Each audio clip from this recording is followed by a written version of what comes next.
Leaks are starting to pile up on what the new expansion could be, but for now, servers are down. My name is Swag, and this is the Vault Day Update.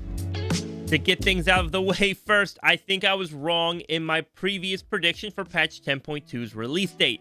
Now, there's a good reason for that, or it's a bad reason. I'll let you decide. As I was looking through the World of Warcraft calendar, I noticed that the last day of time walking will be November 13th. This led me to believe that November 14th would be the start of the new season. That's because when Turbulent Timeways ends, the new season will begin. That's how Blizzard has historically done it with both Turbulent Timeways and the Winds of Wisdom buff prior to that. However, there's still a time walking week on the 7th to the 14th. It's not a Turbulent Timeways week, just a regular time walking week. So when I looked at the calendar and I saw time walking finally ending on the 13th, I thought that was the end of Turbulent Timeways. So there's a very good chance that the new season will start November 7th, just a few days after BlizzCon itself. That's a quick turnaround, but very hype. Leaks regarding the new season just keep popping up more and more, some intentional and some not so intentional. So far, we've gotten information throughout Dragonflights about a distant land, one called Avaloran, another called Kaz Algar. We've even gotten a book about the Night Squall, a famous pirate who has even found their way to distant lands unknown to anyone else. In last week's video, we talked about Kaz Algar in relation to the leak of the Algarian Storm Rider mount coming with the new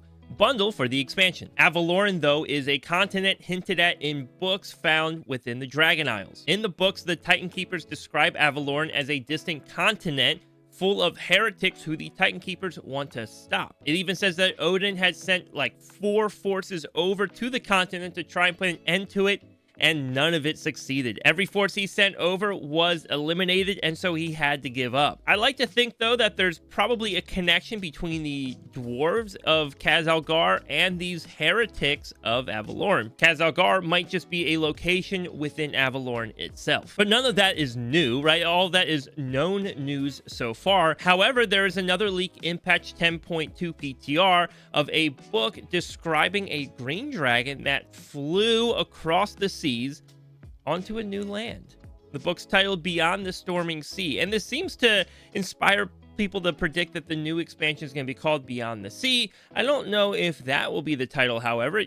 Why else would they use it for the book? It doesn't make sense to double use the same title. It could be called Beyond the Sea or Beyond the Storming Sea, but the book itself is full of crucial information that we need to know. The book says that Tyr warned the dragon against going across the sea to visit distant lands. He seemed to be pretty against it, most likely because, well, that might be where those heretics were living that the Titan Keepers needed to eliminate. And while Tyr claims that the dragon had to have died on its way over there, some of the green dragons claim to have seen this dragon in their dreams, even going so far as to say that the dragon has started its own flight over on that island. So there could be a mysterious continent with a dragon flight we have not seen before. Maybe a green dragon flight, or maybe something completely new. All we can say for sure is that Blizzard is building up information about a distant land, a continent called Avaloran, and a place called Kaz Algar, where we can find dragons. It might not even be the next expansion. We might not see it for a couple more expansions,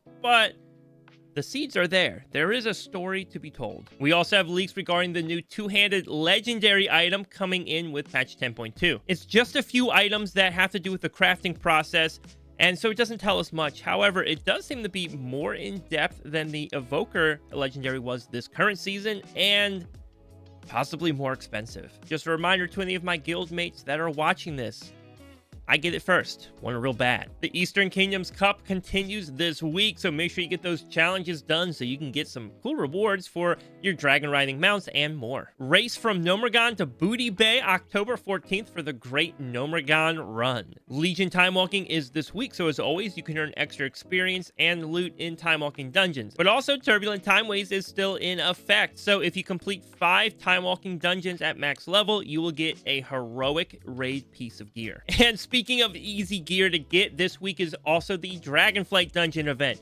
Complete 4 Mythic Dragonflight dungeons, and you can get a reward for that too. This week's affixes are Fortified, Afflicting, and Raging. Afflicting will cause mobs to spawn throughout combat that need to be dispelled or healed in order to make them go away. If you don't make them go away, your group's probably gonna wipe.